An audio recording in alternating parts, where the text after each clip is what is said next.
Amigo y amiga que me escuchas, te damos la bienvenida nuevamente a Púlpito Reformado. Te habla el reverendo Carlos Cruz Moya y te invitamos a que te quedes con nosotros en la próxima hora para que escuches palabra de Dios, la palabra que no se equivoca, la palabra que no vuelve atrás vacía, esa palabra que como espada de dos filos penetra hasta lo más profundo del corazón del hombre y la mujer.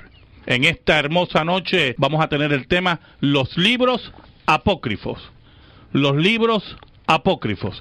Así que, amigo y amiga que me escucha, busca tu Biblia, la palabra de Dios, la única regla de fe y conducta para discutir este tema tan interesante. En esta hermosa noche del Señor me acompaña el diácono Ángel Carrasquillo. El Señor les continúa bendiciendo, hermano. Buenas noches. Hermano Jeremy Colón. Saludos, amigos y hermanos. Hermano José Curet. Muy buenas noches. Hermano Andrés Martínez. Saludos a todos los que nos oyen. Así que estamos en casa llena hoy. Vamos a discutir este tema tan importante, siempre pertinente, sobre los libros apócrifos. Busca tu Biblia, la palabra de Dios, la única regla de fe y conducta, y buscamos Mateo, capítulo 24, versículos del 25 al 27 y el versículo 44. Mateo. Lucas. Baja en Lucas. Lucas 24. Perdón, Lucas 24, versículos 25 al 27 y versículo 44. Libro de Lucas. Dice así la palabra del Señor. Entonces él les dijo, refiriéndose a Cristo: oh insensatos y tardos de corazón para creer todo lo que los profetas han dicho. ¿No era necesario que el Cristo padeciera estas cosas y que entrara en su gloria? Y comenzando desde Moisés y siguiendo por todos los profetas, les declaraba en todas las escrituras lo que de él decían. Y el verso 44, y les dijo: estas son las palabras que os hablé, estando aún con vosotros, que era necesario que se cumpliese todo lo que está escrito de mí en la ley de Moisés, en los profetas y en los salmos. Muy bien. Cuando vemos esos versículos que menciona Lucas, en ese pasaje que es el camino a Emaús, ¿verdad? Y el encuentro que tienen los discípulos de Emaús con Cristo, Cristo menciona lo que se conoce como la triple división del Antiguo Testamento. Esa triple división que es la ley, los salmos y los profetas, cubría todo el Antiguo Testamento, lo que conocemos como los 39 libros del Antiguo Testamento. Pero posteriormente, al cierre del canon, y estamos hablando del proceso del cierre del canon del Antiguo Testamento concebido por la teología conservadora y que abraza una interpretación histórica que ha sido la aceptada hasta que llegaron los críticos liberales en el siglo XIX, viendo a Malaquías como el último profeta, 400 años antes de la llegada de los eventos que conocemos como el Nuevo Testamento. En ese periodo de 400 años que se conoce popularmente en las discusiones históricas como el periodo de silencio, y cuando se habla de periodo de silencio se refiere a una revelación escrita, ¿verdad? Los judíos siguieron escribiendo y empiezan a surgir también sectas judías. El surgimiento de las sectas judías lleva también a la formación de otros escritos que para diferentes sectas judías eran sagrados. Carlos, permíteme. ¿Cómo no? También en el contexto histórico, el idioma koiné, el griego antiguo, ¿cómo es propuso, o creó un ambiente para que se escribieran muchas otras cosas de muchos otros temas. Claro. Y se crearon bibliotecas. Entre ellas, pues, lo que tú estás hablando de los judíos, que no era lo único que se escribía, era una época de muchos escritos. Sí, porque es una época también de producción literaria y cultural. Hay que ver, ¿verdad?, que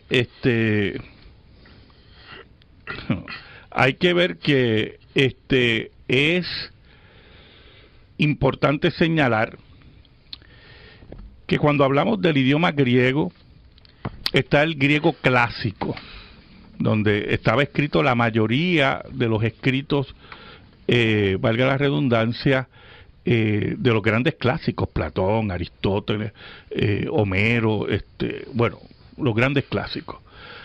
Pero estaba lo que se conoce el griego koiné, que no se sabía, aún hasta en el siglo XVI, no se sabía todavía de dónde había surgido el griego koiné. Martín Lutero le llamaba un griego del Espíritu Santo. Con los posteriores descubrimientos idiomáticos de filología y los estudios de filología y lo que se ha encontrado, pues ya sabemos que era el idioma del pueblo, ¿verdad? El griego del pueblo. Ahora, ¿qué queremos decir? En esos 400 años después del cierre del Antiguo Testamento Malaquías, los judíos siguen produciendo y van surgiendo un grupo de documentos. Algunos de ellos responden a unas realidades históricas, unas vivencias históricas del pueblo judío. Otros surgen por la existencia de sectas judías que tienen una interpretación mística de la realidad religiosa de Israel y crítica de la realidad religiosa de Israel, por escritos devocionales, y es lo que posteriormente parte de esos escritos, los considerados para algunos los más importantes, cuando ocurre la traducción de la Biblia del Antiguo Testamento al griego, porque era ya el idioma universal y era la época helenística. Entonces surge la versión de la Septuaginta.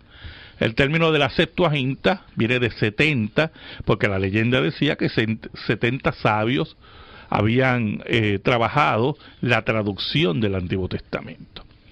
Ahora, si usted nota, al decir yo que era una época, era la época helenística, usted ve un marcado énfasis cultural.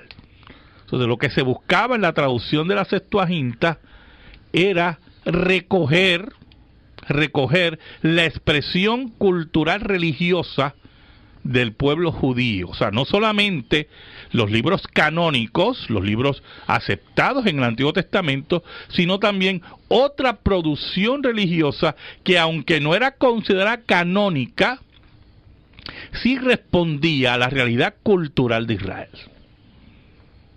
¿Qué pasa? Ese documento, que se llama la Septuaginta, de ahí es que cita a Cristo, de ahí que citan los apóstoles, porque se convirtió en el estándar en la historia de Israel. Y en la gracia común de Dios vemos que el Señor está preparando el camino para que el Evangelio llegue a todas las naciones. Claro. Porque ese fue el medio que lo Claro. el lenguaje. Claro que Que sí. no era el oficial, pero era el común. Claro que sí. Entonces, ¿qué ocurre? Nosotros en el estudio de la Escritura notamos en el Nuevo Testamento que cuando los apóstoles y Cristo citan del mismo, nunca hay una referencia a lo que conocemos como los libros apócrifos. Y aquí entramos a definir lo que es apócrifo, y me gustaría que estuvieran muy atentos, hermanos, porque hay unas definiciones que queremos introducir para que entendamos por qué el protestantismo rechaza la apócrifa como inspirada. Mira, yo tengo un comentario previo a esto, y es que el libro de Malaquías cierra exactamente como la revelación en el Nuevo Testamento comienza. Cuando uno mira los últimos versículos de Malaquías y ve los versículos en Lucas, donde dice, yo prepararé el camino para que los padres se vuelvan a los hijos a los padres, no va a ser que venga y castigue la tierra. O sea que conecta la última revelación en Malaquías con lo que el ángel le dice. Cuando se abre la revelación en el Nuevo Testamento. En el Nuevo Testamento. Claro. Es un puente. Eso es lo que llamamos, a los hermanos que nos escuchan por la radio, teología bíblica, ¿verdad? Ahora, ¿qué entendemos por apócrifa? Apócrifa, la definición, es algo oculto, ¿verdad? Algunos dicen algo secreto. Básicamente llamamos apócrifo a aquellos libros que no están en el canon del Antiguo Testamento como libros inspirados. considerados inspirados. Los judíos tampoco los consideraban inspirados, y esto tiene que estar claro. Tiene que estar claro. Y Cristo no citó de ellos. Y Cristo no citó de ningún libro apócrifo. Ahora, tenemos que ver que la producción literaria en esos 400 años fue muy prolífera, de parte de las sectas y de parte del judaísmo helenístico. Y no solamente incluye lo que llamamos libros apócrifos, sino también otra literatura. Y aquí entramos en una separación, en una división que quiero que nuestros amigos oyentes entiendan. Para el protestante, para la teología protestante, todos los libros, escuche bien, todos los libros que se produjeron en el periodo de 400 años, el periodo de silencio, de 400 años, con corte religioso o corte religioso histórico, para los protestantes todos son apócrifos. Todos son apócrifos. O sea, no tienen autoridad canónica. No pueden establecer doctrina. Usted los puede leer como curiosidad histórica, hasta como libros de espiritualidad, para conocer la espiritualidad judía, y posiblemente, ¿verdad? Nosotros leemos libros aparte de la Biblia, como libros espirituales, ¿verdad? Pero de ahí a establecer doctrina no se puede para el protestante, porque el protestante insiste, según la relación histórica de la formación del canon del Antiguo Testamento, que el mismo se cierra en Malaquías, y Malaquías es el último profeta. Toda la producción literaria judía, sea la misma hebrea, aramea o griega, de los 400 años antes de la llegada de Juan el Bautista y todo eso, es apócrifa. Ahora, para el católico, escuche bien, para la teología católica, y que vamos a discutir esto en estos programas. Católico romano, ¿no? Católico, muy bien, gracias, Ángel. Para el católico romano, sí, porque ya que Ángel dijo eso, sí, todos nosotros somos católicos universales, ¿o yo? Eso en sentido universalista. Sí, si alguien se quiere apropiar de la palabra, como los Estados Unidos, que se quiere apropiar de la palabra América, Muy bien. ¿o yo? No, perdóname, todo es América. ¿Verdad? Que ellos tengan un himno que se llama América, pues eso es otra cosa. ¿Ok? La verdad es que todo es América. Si alguien se quiere apropiar de la palabra católica, ya ellos. Pero la verdad es que todo aquel que pertenece a la Iglesia de Cristo, católico, es universal. Por eso es muy importante la aclaración que presenta Ángel. La Iglesia Católica Romana incluye 7 libros adicionales en el Antiguo Testamento que pertenecen a este periodo de producción literaria.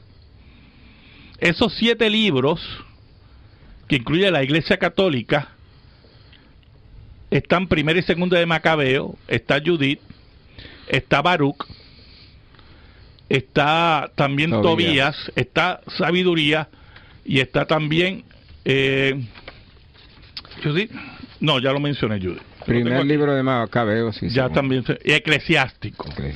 Y Eclesiástico. Sabiduría, ¿no? Sí, también ya, los 7.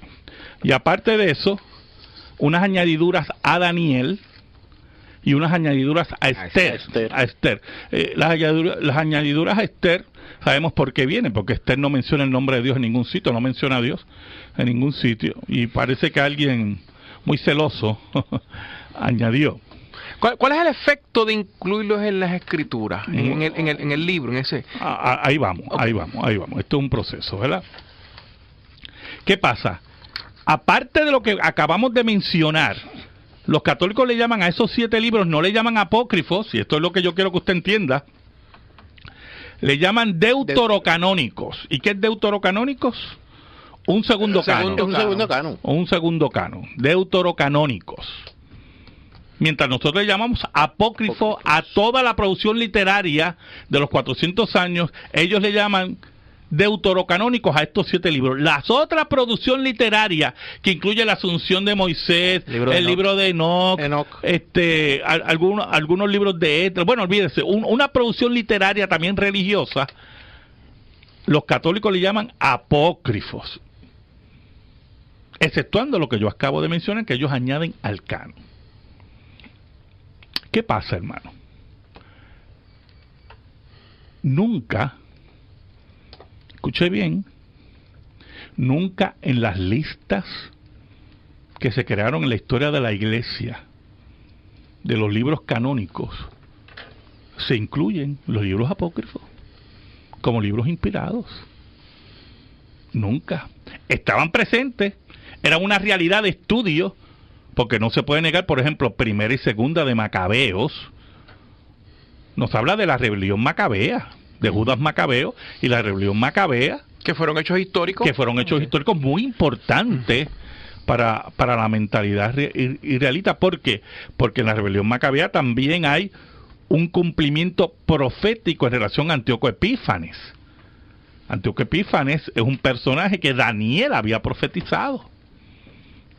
Y por lo tanto, el libro tiene unas realidades históricas de cumplimiento profético. De cumplimiento profético sumamente importante. Sumamente importante.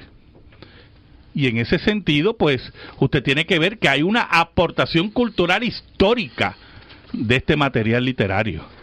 Pero de ahí, escuche bien, de ahí a decir que tienen autoridad canónica espiritual, ahí sí que tenemos problemas. Incluso quería añadir que los judíos también expresan que estos libros no son parte del canon, que tanto ellos como nosotros confesamos los 39 libros del Antiguo Testamento, que es importante aclararlo. Claro, y ahora que Jeremy da un número, 39 libros, tenemos que entender que también el judaísmo puede tener un número diferente, sí, porque hay libros que ellos unen en un solo libro. Los 12, los profetas menores, claro, un solo libro. Samuel es un solo libro. Primera y segunda. Jeremías, Lamentaciones. Que lo que queremos decir es que aunque usted vea un número diferente, la verdad es que ahí están los 39 libros. Sí. Ahora, en ninguna de las listas, desde el punto de vista canónico, que existe en la historia de la Iglesia, estaban los libros apócrifos, hermano. Pero ¿qué pasa? Y esto es muy importante, Como están dentro de la Septuaginta, y están en las traducciones posteriores porque se basan en la Septuaginta, muchos empezaron a considerar esos libros de una importancia espiritual tal que buscaban en ellos cierta base espiritual autoritativa para sus declaraciones. ¿Cuándo ocurre la Septuaginta? ¿En qué año? Estamos hablando de un periodo del siglo II, siglo III, y que puede extenderse, porque algunos creen que se extendió hasta el siglo I, mientras otros dicen que se terminó antes de Cristo. Ahí entramos en una discusión entre liberales y conservadores. Para ponerlo en el contexto histórico de cuándo ocurrió la Septuaginta, fue antes de Jesucristo. Bueno, vuelvo a repetir. El siglo II antes de Cristo, y algunos creen que se extiende hasta el siglo I después de Cristo. Pero esa puede ser la posición liberal. La posición conservadora enfatiza, y que yo creo que es la más correcta, porque las citas de Cristo son muy continuas, de Septuaginta y de los apóstoles antes de Cristo. Se completa antes de Cristo. Hablaste anteriormente y lo vuelves a señalar en ese proceso, el contexto histórico, lo llamaste la helenización. Entiendo yo que no está muy claro para muchas personas qué era lo que significaba eso de helenización. Y eso pienso yo que responde más entonces a la época de donde Alejandro Magno, muy bien, entonces entra con todas las religiones paganas en la conquista que hizo, las religiones persas y otros diferentes tipos de religiones, que entonces crea este ámbito espiritual, de búsqueda espiritual de la verdad, que es bien inclusivista, que entonces en ese contexto surge la Septuaginta. Ahora, cuando hablamos de helenizar, más que el sincretismo, enfatizamos en la experiencia de plasmar la cultura griega en el mundo conocido. Exacto. El mundo conocido. El sincretismo es una realidad posterior, muy viva, muy presente, pero el helenismo, principalmente la cultura griega, desde el punto de vista de idiomas, de algunas costumbres, es lo que hablamos de helenizar. Pastor, esa cultura hoy día sigue viva y vigente. Y lo vemos en la arquitectura de muchos edificios, lo vemos en la palabra en español que tiene trasfondo griego, etcétera, hoy día ha sido, y por eso dije al principio que era como parte de la gracia común de Dios preparando al mundo para la expansión del Evangelio. Nada, quería aclarar que entonces, y cuando se crea la Septuaginta bajo esas premisas de la helenización, pues entonces no va a responder quizás exclusivamente a lo que el hebreo consideraba canon, ¿no? ¿Me puedes corregir? Pues claro, porque estamos hablando de un cuerpo completo cultural que incluían estos libros apócrifos. Sí. Claro que sí. Estableció unas condiciones para que floreciera la literatura en todos los ámbitos, no solamente en la judía. Claro que sí. Sí, es bueno señalar que una de las razones que la Iglesia Católica tiene para aceptarlo es que parece que le da como inspiración a la producción cultural de la Septuaginta, porque al Cristo y los apóstoles citar de la Septuaginta, ellos suponen que toda la producción. Toda la producción, pero no solamente eso, hay un axioma católico romano, doctrina católica romana, dogma, que enseña que la Iglesia es la productora de la Biblia. Ahí tenemos un problema. Y la que determina qué es lo que entra en la Biblia como canónico. Es la que establece el canon. Y ahí tenemos un problemita. Ahí tenemos un gran problema porque el protestante no ve la formación del canon desde ese punto de vista. El protestante ve la formación del canon desde el ángulo que Cristo plantea de martirio y testimonio y didaché. O sea, los cristianos son mártires, pero son mártires porque llevan el testimonio de Jesús, o sea, llevan la palabra, y esa palabra que está madurando en ellos por medio del Espíritu Santo y el trabajo de los apóstoles, se convierte en didaché, en la enseñanza. Y esa enseñanza es la que va formando ¿qué? El canon. El canon. No es que la iglesia determina este libro, no. Es la didaché la que va formando el canon. Y ese proceso de didaché, de enseñanza, que va formando el canon mediante las cartas doctrinales y todo, va formando la iglesia. Porque el canon es el que forma la iglesia, claro, no la iglesia. No, la iglesia el canon. Y ahí está la diferencia. Y ahí tenemos el problema grave. Oyó mi hermanito que me escucha, ahí tenemos el problema grave, porque Roma nos quiere enseñar a nosotros qué libros son inspirados, y eso no es así. Eso no es así. Roma no manda nada. Eso es lo primero. Y lo segundo que lo voy a decir es que la triple división que Cristo menciona en Lucas, esa triple división se dio mediante la formación de los profetas y la didaché del pueblo, y se va formando el canon. Y se va formando el canon. Y eso es lo que la gente tiene que entender. Pero ¿qué pasa? ¿Qué ocurre, hermano? En el Nuevo Testamento, posterior al cierre del Nuevo Testamento, va surgiendo también otra producción apócrifa.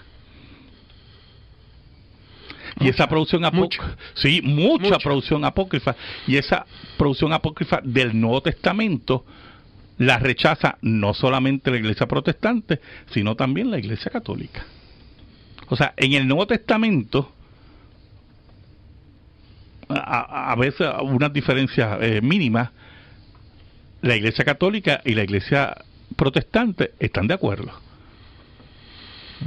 Y eso tiene que también estar muy claro. Sí, está de acuerdo en cuanto a cuáles libros pertenecen al Nuevo Testamento. Ahora, la confección, la Iglesia católica dice que fue de una forma. Exacto. Y la Iglesia cristiana bíblica, o como tú dices, conservadora, dice que fue de otra forma. Claro. Y eso es lo que vamos a ver en la segunda parte de nuestro programa.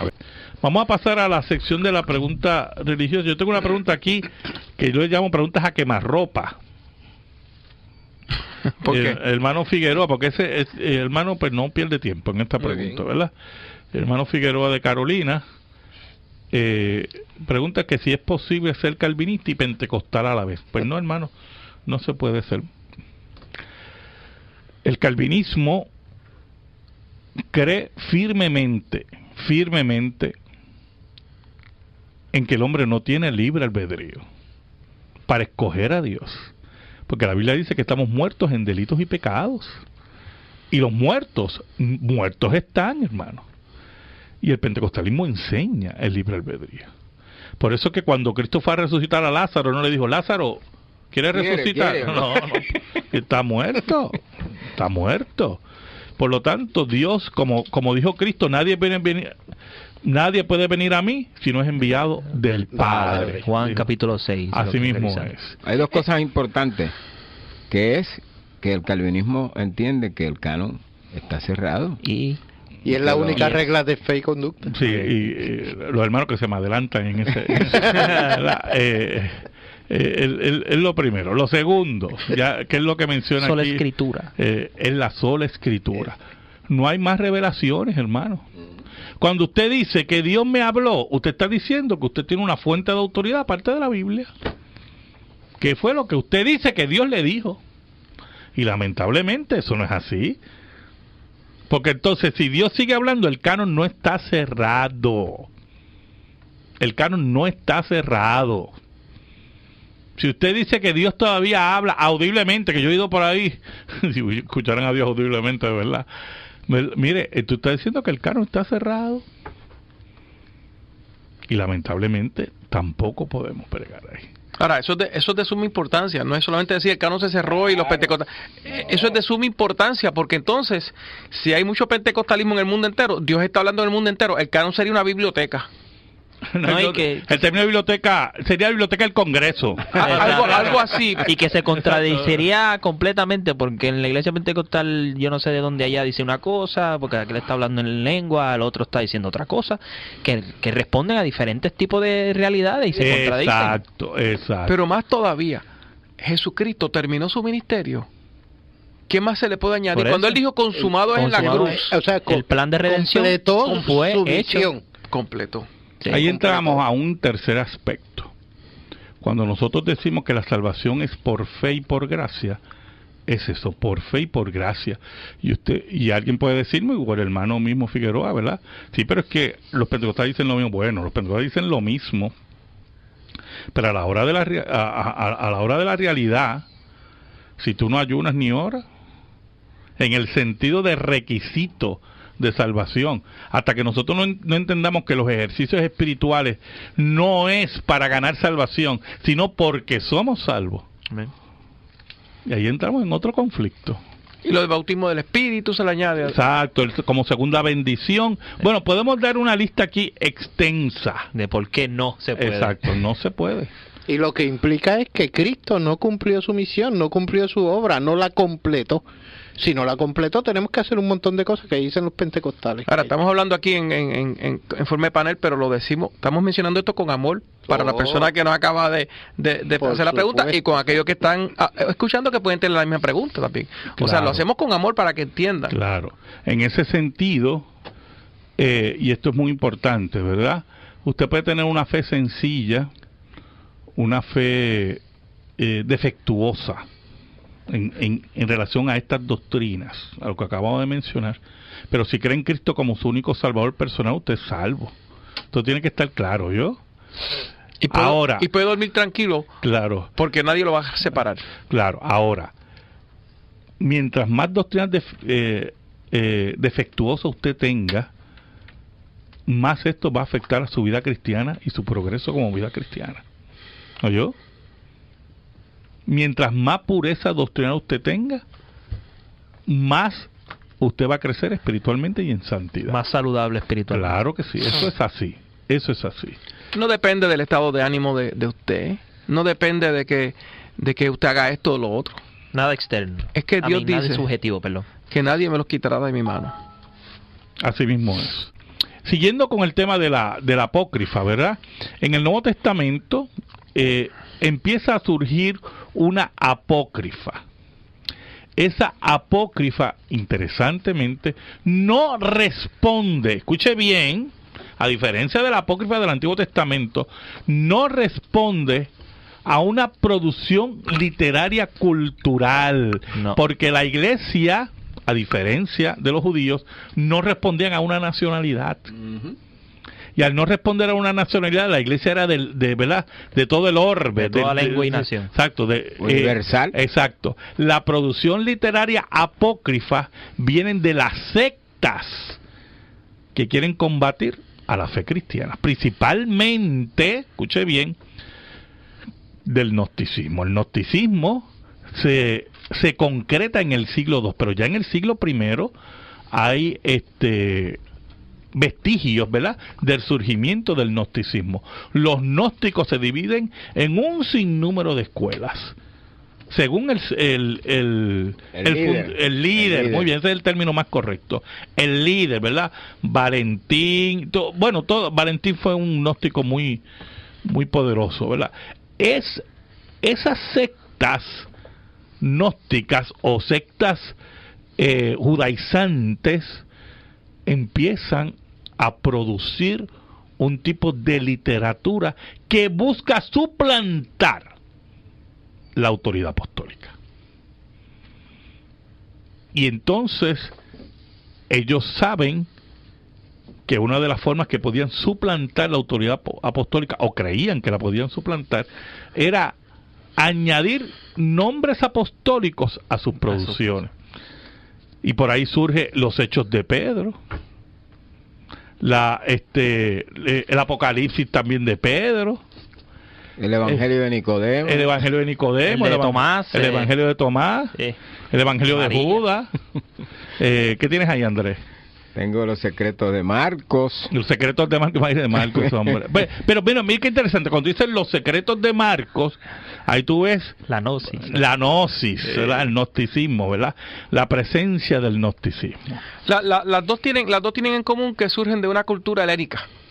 Claro. Pero con dos trasfondos diferentes, uno nacionalista y el otro no. Y unas razones. No, y las razones son completamente distintas, que la helenización busca recoger algo cultural, el gnosticismo busca dañar la iglesia, suplantar, busca derribar y a tratar de hacer daño. Entonces, lo que quería responder anteriormente fue que en mirar la providencia de Dios en medio de todas estas cosas, fue por medio de este reto, es que entonces los padres apostólicos empiezan a aclarar qué es autoridad, qué es canónico, y en ese proceso, como muy bien dijo el pastor, que la iglesia no establece el canon. No, ya el canon, por el proceso de la didache, se había establecido. Estaba establecido. En la autoridad de las iglesias. Y sigue en progreso. Por medio de los desafíos que se levantan. Muy bien. Es lo que te digo, que la providencia de Dios va guiando. Él es el autor, Dios es el autor. Y usó estos medios, mira cómo es la cosa, que entonces los padres empiezan, no, espérate. Esto es lo que es palabra de Dios. Ya entonces había un canon. Ya había un canon, forma general. Por eso entonces el protestante ve todos los recursos históricos y entonces entendemos que no es la iglesia que establece, sino que ya es una autoridad ya que está en progreso. Exacto. Y es la forma de Dios en su soberanía, perdurar su palabra, para que perdure su palabra. No es que la iglesia tenga alguna autoridad sobre escoger o no escoger o determinar, no. Dios es el que lo hace. El Señor tiene su mano metida en su pueblo. Claro. Y la autoridad de él sigue manejando lo que su pueblo hace. La autoridad de la iglesia tiene su lugar. Sí, pero tiene su lugar. No tiene su límite, no es infinita. Claro, pero esa autoridad de la iglesia se da dentro del contexto de la escritura, de la experiencia del testimonio de los apóstoles y la didache.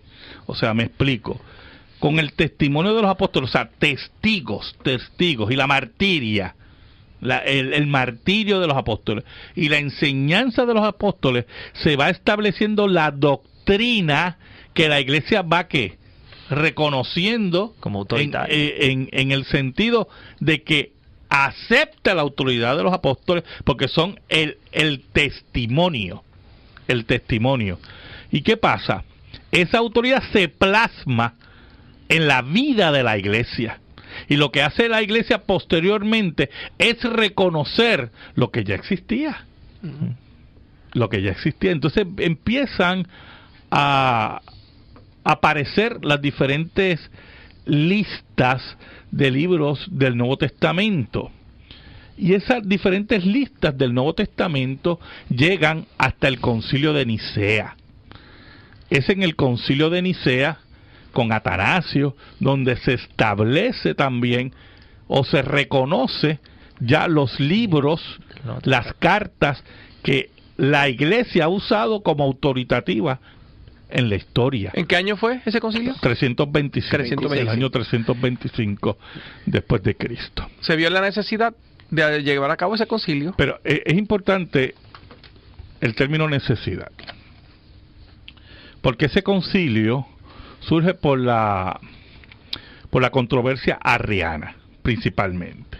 Los arrianos negaban la deidad de Cristo, negaban la Trinidad, y hay unos detalles también políticos, ¿verdad? Porque Constantino, que se había hecho cristiano, según él, necesitaba la unificación del imperio.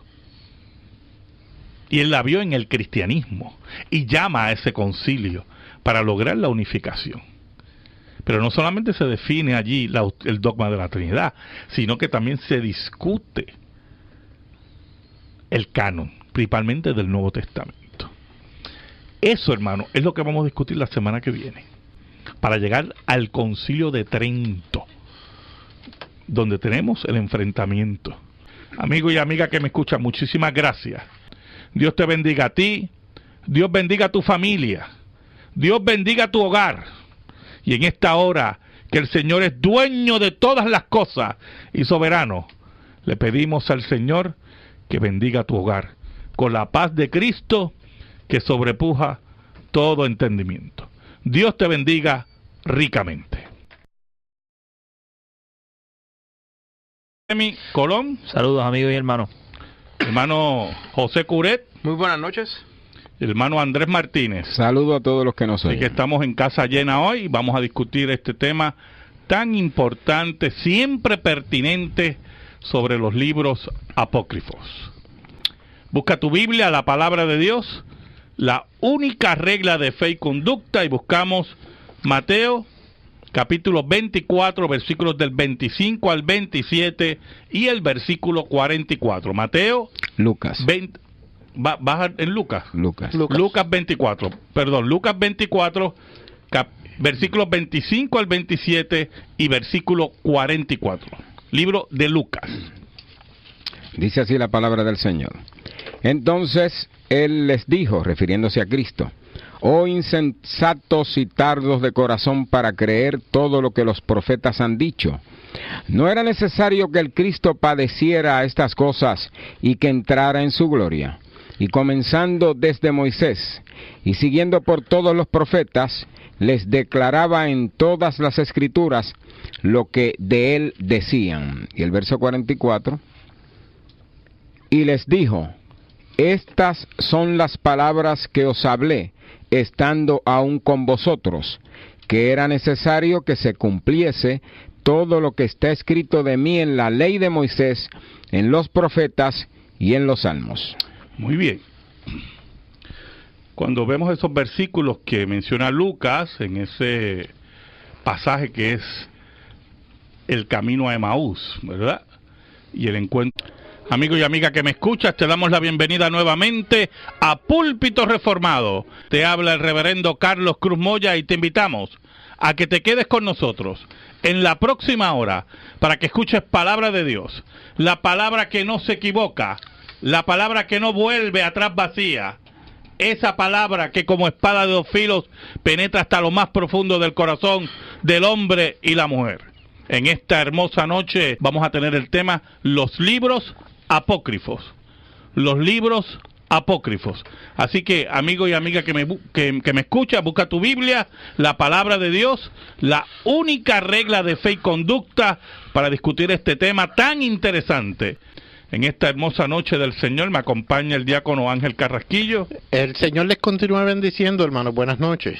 Hermano Yere, viendo a Malaquías como el último profeta, 400 años antes de la llegada de los eventos que conocemos como el Nuevo Testamento, en ese periodo de 400 años que se conoce popularmente en las discusiones históricas como el periodo de silencio, y cuando se habla de periodo de silencio se refiere a una revelación escrita, ¿verdad?